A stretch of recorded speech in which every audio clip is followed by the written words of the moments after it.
The cargo hauler, Lucky Break, groaned through hyperspace like an arthritic whale, its hull plates rattling with each dimensional shift.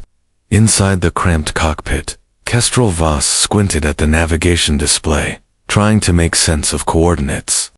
That seemed to change every time he blinked. Delivery to Sector 447B, Research Station Epsilon, he muttered, adjusting his worn delivery cap. How hard can it be? The answer, as it turned out, was considerably harder than advertised. The hyperspace exit alarm shrieked, and Kestrel yanked the controls, expecting to see the familiar bulk of a mining station. Instead, his viewport filled with the sight of a massive crystalline structure bristling with weapon arrays and surrounded by a fleet of sleek warships.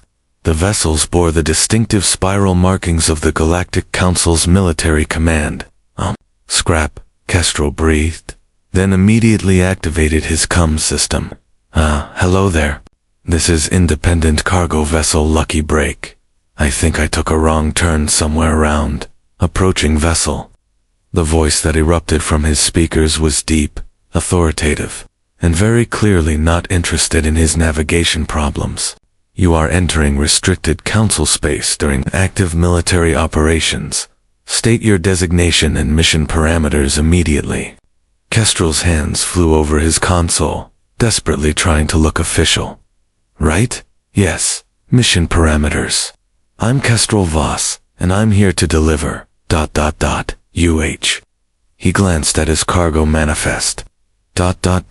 Emergency tactical supplies, to command station, Helix. The silence that followed stretched for an uncomfortably long time. When the voice returned, it carried a note of barely controlled panic. Did you say command station Helix? As in, the forward command post, for Operation Stormbreak? That's what it says on my delivery order. Kestrel replied, thoroughly confused, but committed to the lie now. By the 7 moons of Targon, you're the special courier from High Command. We've been waiting for you for days. The Vextai Armada is massing at the Kepler Junction, and without those tactical supplies, we're completely defenseless. The comm crackled with background chatter, and Kestrel caught fragments of panicked voices. The courier's finally here. Thank the ancients. Maybe we won't all die horribly after all. A new voice cut through the chatter, crisp and military. This is Admiral Veltar of the 3rd Expeditionary Force. Courier vessel. You are cleared for immediate docking at Bay 7. We'll have an honor guard waiting to escort you to the command briefing. Honor guard, Kestrel squeaked, but his comm was already being overridden by approach vectors and docking instructions. As the Lucky Break was guided into the massive docking bay by tractor beams, Kestrel frantically rummaged through his cargo hold. Emergency tactical supplies turned out to be 17 cases of freeze-dried coffee, 43 rolls of industrial-grade toilet paper, and a crate of novelty stress balls shaped like various alien species. Well, he said to himself, watching through the viewport as hundreds of beings in military uniforms assembled to greet him. At least the coffee's good quality. The docking clamps engaged with a resounding clang, and Kestrel realized his life had just taken a very sharp left turn into territory marked here, B-Dragons.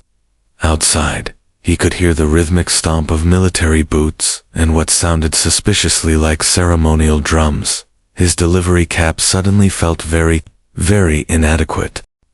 The honor guard turned out to be 47 beings, representing 12 different species, all standing at rigid attention, while Admiral Veltara's 7-foot-tall crystalline entity, whose faceted surface reflected light in rainbow patterns, approached. The Lucky Break's cargo ramp.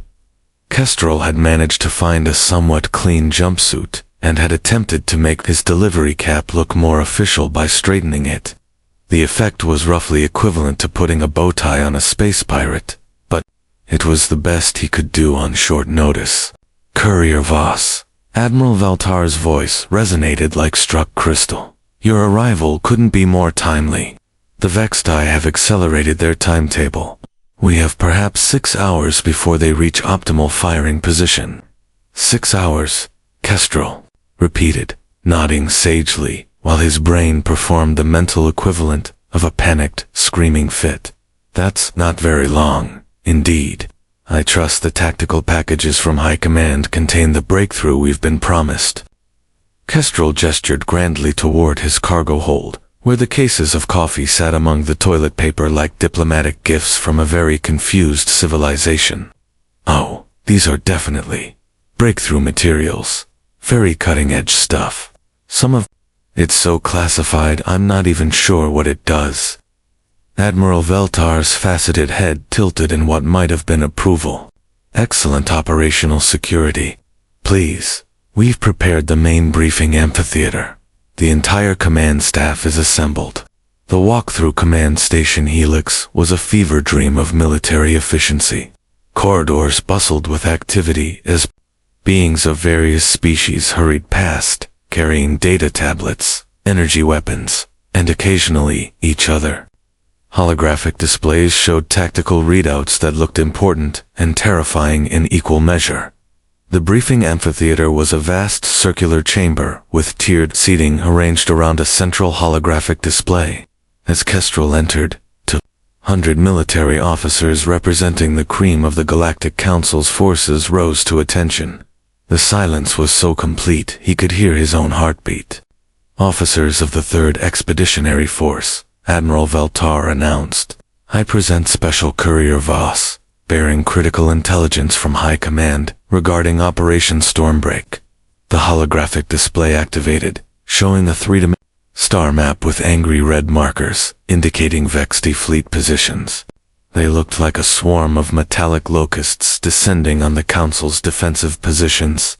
Courier Voss, the Admiral continued, perhaps you could brief us on the new tactical protocols. Every eye in the amphitheater focused on Kestrel. In the sudden quiet, he could practically hear the expectations accumulating like cosmic dust. His mouth went dry, his palms began to sweat, and somewhere in the back of his mind, his grandmother's voice whispered the advice she'd given him before his first job interview. When you don't know what you're doing, dear, just sound confident, and make everyone else feel better about their situation. Kestrel cleared his throat and stepped forward. Right?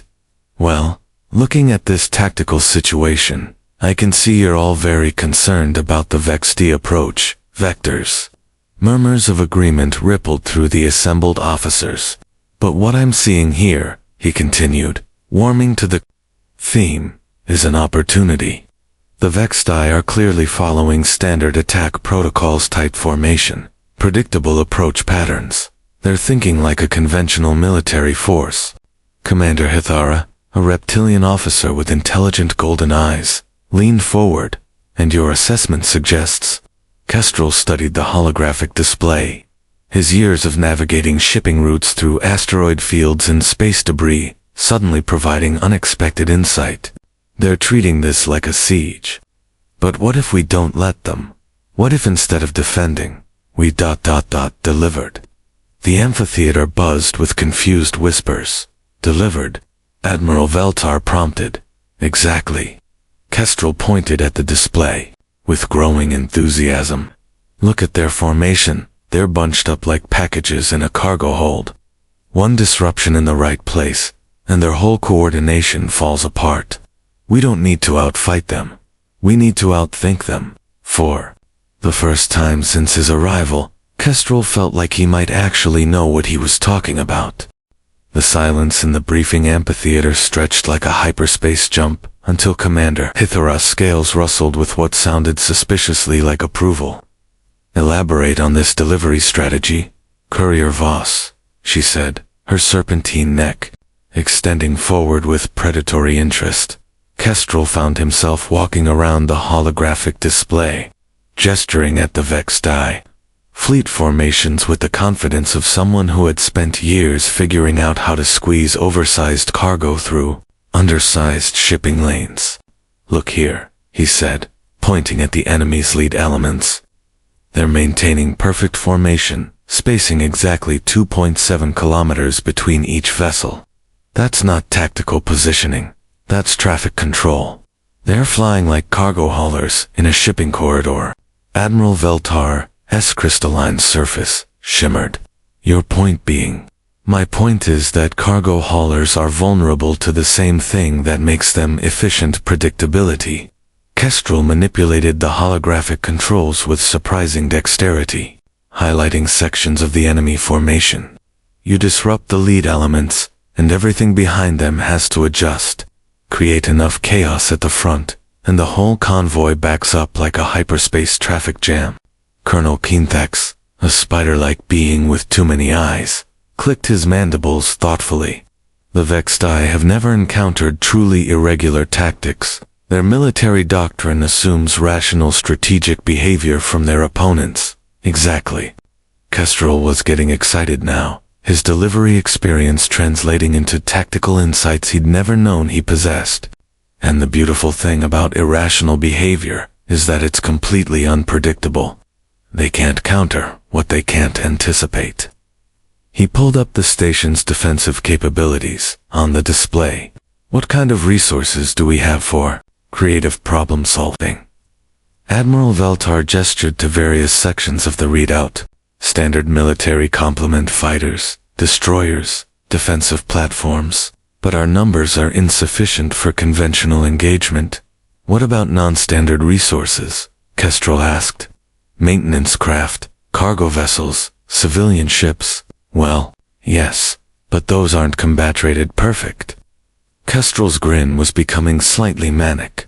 Combat-rated is exactly what they'll be expecting.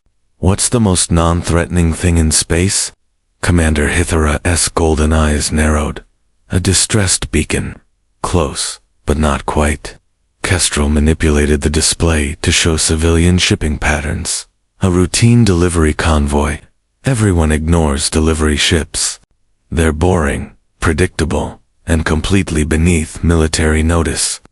The assembled officers exchanged glances that ranged from intrigued to deeply concerned. You're suggesting, Admiral Veltar said slowly, that we disguise our attack force. AS, delivery vessels. Not just disguise them, Kestrel said, his mind racing through possibilities. Actually make them delivery vessels. Load them with legitimate cargo manifests. Give them proper shipping documentation. Make everything absolutely authentic, except for one tiny detail. Which would be? Colonel Kinthax inquired, his mandibles clicking rapidly. The cargo. Kestrel's smile was now definitely concerning several high-ranking military officers. Has anyone ever tried to deliver antimatter warheads via express shipping? The briefing amphitheater erupted in excited chatter. Officers huddled in groups, rapidly calculating possibilities and logistics. Admiral Veltar's crystalline form pulsed with what might have been the equivalent of a pensful expression. The Vextai would scan for weapons, Commander Hithara pointed out. Right, but they wouldn't scan for industrial equipment being delivered to mining operations, Kestrel countered. Plasma cutters, fusion generators, gravity manipulators. Completely legitimate cargo that just happens to be incredibly dangerous in the right hands. This is either brilliant, Admiral Veltar declared, or the most elaborate suicide plan in galactic military history. Could be both, Kestrel admitted cheerfully. But at least it'll be interesting. As if summoned by the word interesting, alarms began blaring throughout the station. A communications officer's voice crackled over the intercom. Admiral Velt, to the command center, immediately. The Vextai fleet has just accelerated to combat speed. Estimated time to engagement, 4 hours and 37 minutes. The amphitheater fell silent again. But this time, the silence carried a different quality, the focused quiet of professionals preparing for either victory or glorious disaster. Well, Courier Voss, Admiral Veltar said, rising to his full, impressive height. It appears we're about to field test your delivery theory. I hope your cargo handling skills translate to combat logistics. Kestrel straightened his delivery cap and tried to look more confident than he felt. Admiral, I've never missed a delivery deadline yet. Let's hope that record holds, Commander, Hithara muttered, because this time, failure means extinction. The next 3 hours transformed Command Station Helix into a hive of controlled chaos that would have impressed even the most experienced logistics coordinator. Kestrel found himself at the center of preparations that involved everything from falsifying cargo manifests to teaching combat pilots how to fly like bored civilian haulers. "No, no, no," Kestrel shouted at Lieutenant Vexlin, a pilot whose species apparently communicated through color-changing skin patches. "You're flying. Like you're going into battle. Slouch more. Check your personal messages. Act like this is the most boring job in the galaxy." The lieutenant's skin shifted to what Kestrel had learned was the equivalent of confused green. "But Courier Voss, I am a decorated fighter pilot. I have 17 confirmed kills, and right now, you're Bixtel, the delivery pilot, whose biggest concern is whether the space station cafeteria will still be serving those little sandwiches when you get back."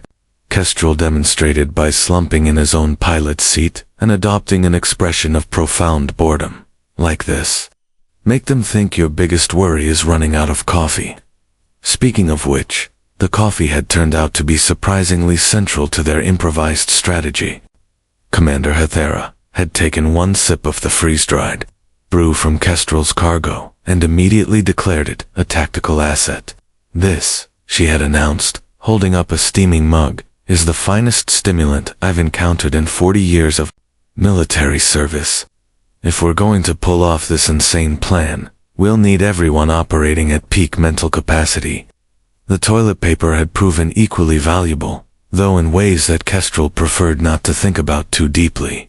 Colonel Kintex had taken one look at the industrial-grade material and started muttering calculations about tensile strength and radar absorption properties. "You realize," Admiral Veltar had said during the supply inventory, "that you've accidentally delivered exactly what we needed for this operation."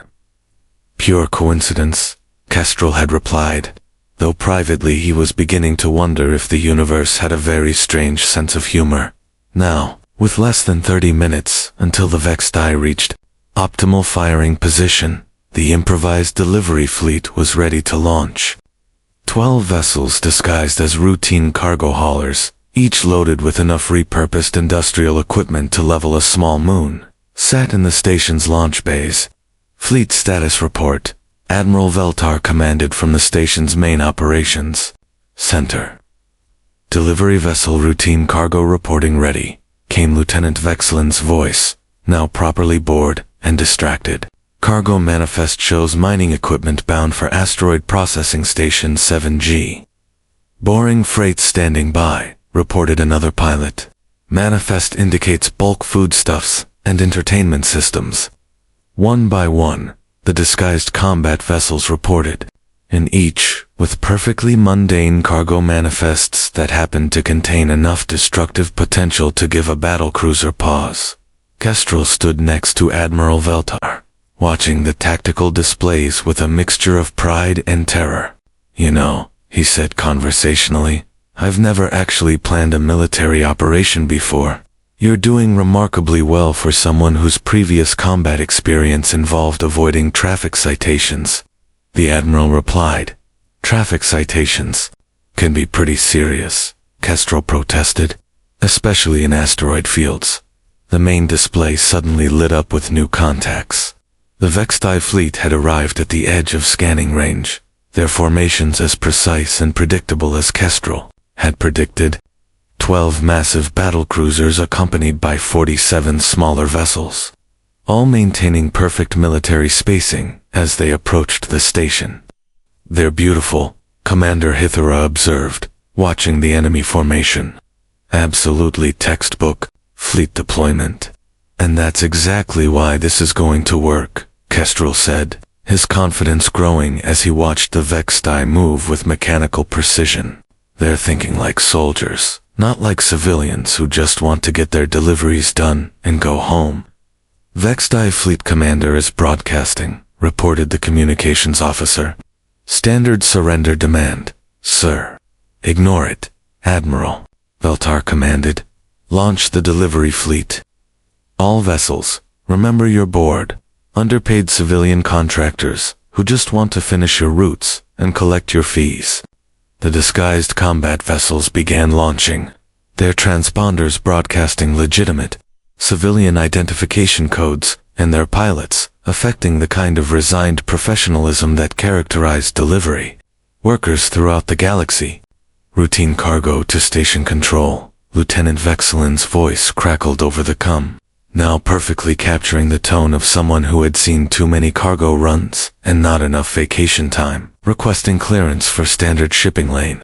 Approach. We've got a schedule to keep. Kestrel watched as the Vextai fleet completely ignored the civilian vessels, their attention focused entirely on the military station. It was exactly what he had hoped for, and exactly what terrified him most. Phase 1 complete, he announced. Now comes the really tricky part, which is, Admiral Veltar asked, making sure our delivery drivers remember to actually deliver their cargo. The Vextai fleet commander, High Marshal Kethver, was having what his species considered a perfectly routine day. The enemy station was outnumbered, outgunned, and showing no signs of resistance beyond the usual military posturing. A few civilian cargo vessels were conducting business in the area, but such was the nature of commerce it continued even during warfare. He barely glanced at the tactical display showing the scattered delivery ships going about their mundane business. This was his first mistake. Boring freight to Asteroid Processing Station 7G, came the drowsy voice over civilian shipping channels. We're showing some unusual gravitational readings out here. Might want to update your navigation. Hazard warnings. Aboard Command Station Helix. Kestrel listened to the coded transmission with growing excitement. That's the signal, he announced to the command center. The Vextai are exactly where we need them. Admiral Veltar's crystalline form shimmered with anticipation. All delivery vessels, you are cleared for express package service.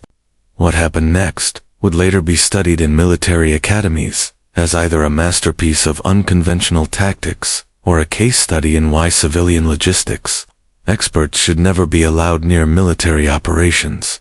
The mining equipment aboard routine cargo turned out to be a gravity manipulator designed for asteroid processing. When activated at maximum power, while positioned directly above the Vextai formation, it created what Lieutenant Vexelin cheerfully described as the galaxy's most expensive shipping accident. 3 Vextai battlecruisers suddenly found their formation. Integrity compromised by a localized gravity well that yanked them into each other with the irresistible force of industrial-grade physics. Delivery vessel, High Marshal Kethver, voice cracked across emergency frequencies. Shut down your equipment immediately. Oh, terribly sorry, Lieutenant Vexelin replied, with the kind of exaggerated concern that customer service representatives used when they weren't actually sorry at all. We're having some technical difficulties with our cargo. Nothing to worry about, happens all the time in this business. Meanwhile, Boring Freight was discovering that industrial-grade plasma cutters, when improperly calibrated for safety testing, could slice through battlecruiser hull plating like a hot knife through butter. Control, this is Boring Freight, reported the pilot with magnificent casualness. We've got a minor plasma leak in our cargo bay. Might want to keep military vessels clear of our flight path for the next 20 minutes or so. Colonel Kindthex, monitoring the battle from the operations center, made a sound that was either laughter or his species' equivalent of applause. Their formation is completely disrupted. Half their fleet is trying to avoid our malfunctioning delivery ships, and the other half is attempting damage control. The third phase of Kestrel's plan involved what he had euphemistically termed express delivery service.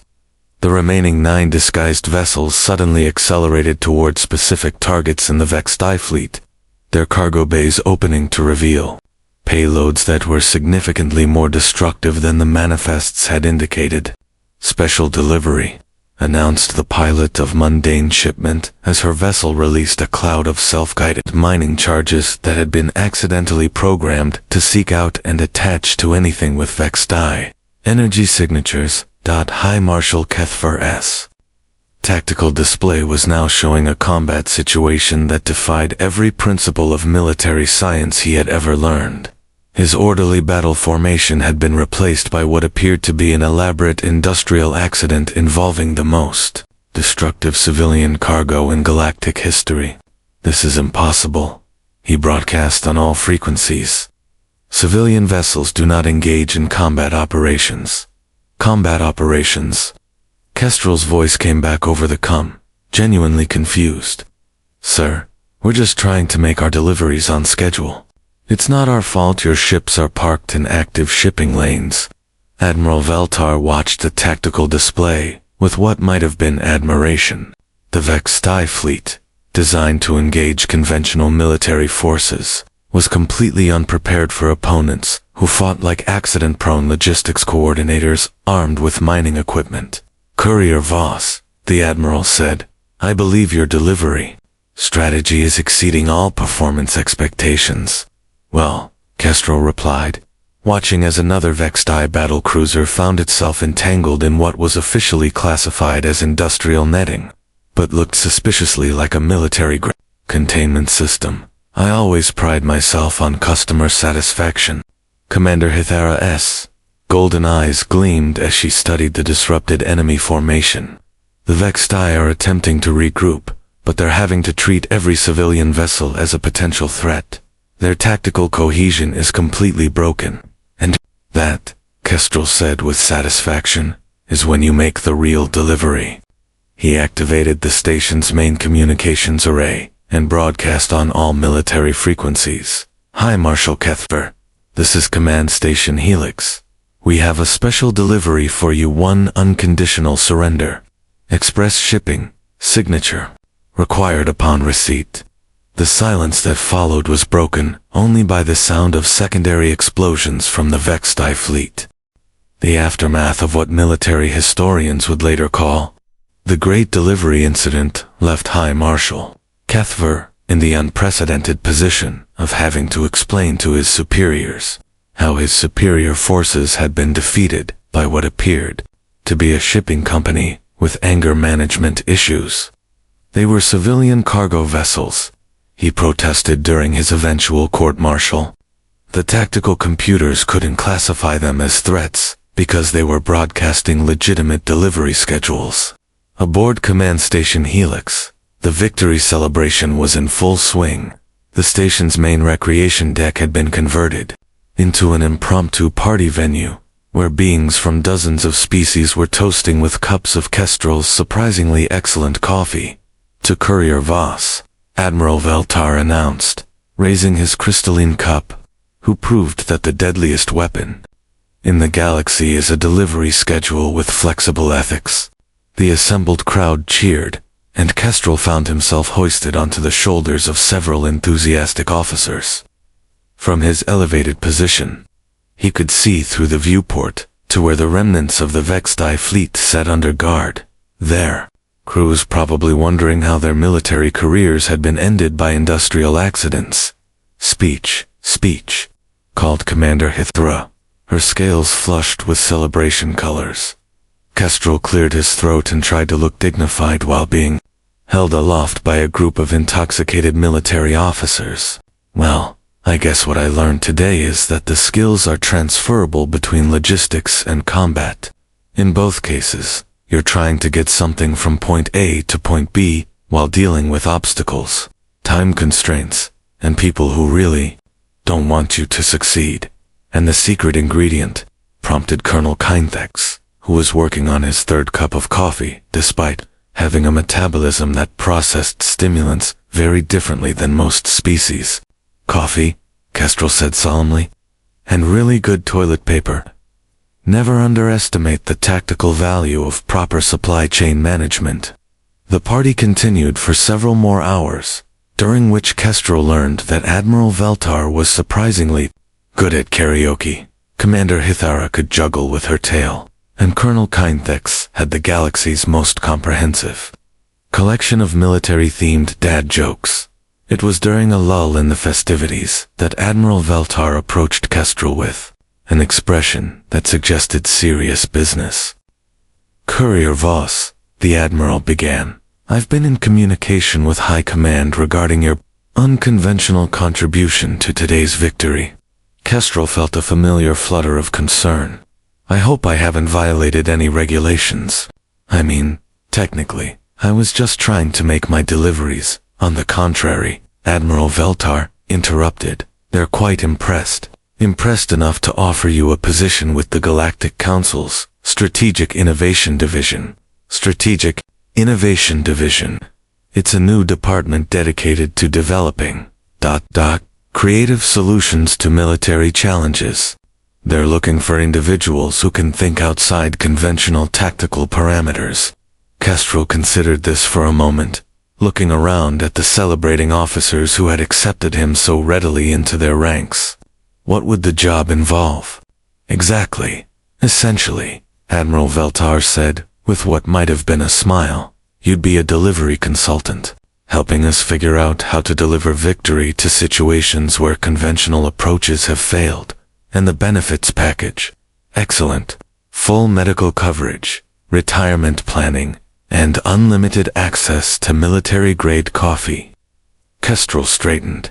His delivery cap, which had somehow become a symbol of victory, rather than just work attire. "When do I start?" "Immediately, if you're willing. We've got 17 different conflict zones that could benefit from your unique perspective on logistics." As they shook hands, or in Admiral Veltar's case, touched crystalline surfaces in a manner that conveyed mutual respect, Kestrel reflected on the strange turns his life had taken. This morning he had been a simple delivery driver worried about making his route quota. Now he was apparently a military consultant, specializing in tactical applications of civilian logistics. "Just one question," he said as the handshake concluded. "Do I get to keep the hat?" "Courier Voss," Admiral Veltar replied. "That hat is now part of military history. I wouldn't dream of separating you from it." 6 months later, Kestrel Voss stood in the command center of the newly commissioned Vessel Express delivery, watching as his specially trained crew of former civilians prepared to resolve a hostage situation using nothing but creativity, industrial equipment, and a cargo manifest that would have given conventional military commanders nightmares. "Remember," he announced over the intercom, "we're not going in as soldiers. We're going in as delivery professionals with a job to do. Sometimes the best way to win a war is to treat it like a really complicated shipping problem." Outside the viewport, stars wheeled past as the ship approached its destination. Somewhere in the distance, an enemy force was about to discover that the most dangerous beings in the galaxy weren't warriors or conquerors. They were delivery drivers who took their customer service very, very seriously. Galactic Council personnel. File update. Subject: Kestrel Voss. Position: Director, Strategic Delivery Operations. Classification: Tactical Asset. Unconventional Warfare Specialist. Notes: approach with caution. Subject treats all conflicts as logistics problems and has a 100% mission success rate. Recommend keeping well supplied with coffee and maintaining respectful distance from cargo areas during operations. Status: ACTIV, currently resolving 17. Separate galactic conflicts through creative application of shipping principles. Final note: the universe is a very large place, full of complicated problems that require innovative solutions. Sometimes those solutions come from the most unexpected sources, like a delivery driver who missed his turn and accidentally revolutionized military strategy. The Galactic Council sleeps a little easier knowing that somewhere out there, Kestrel Voss is making sure that peace gets delivered on time, every time. Delivery complete.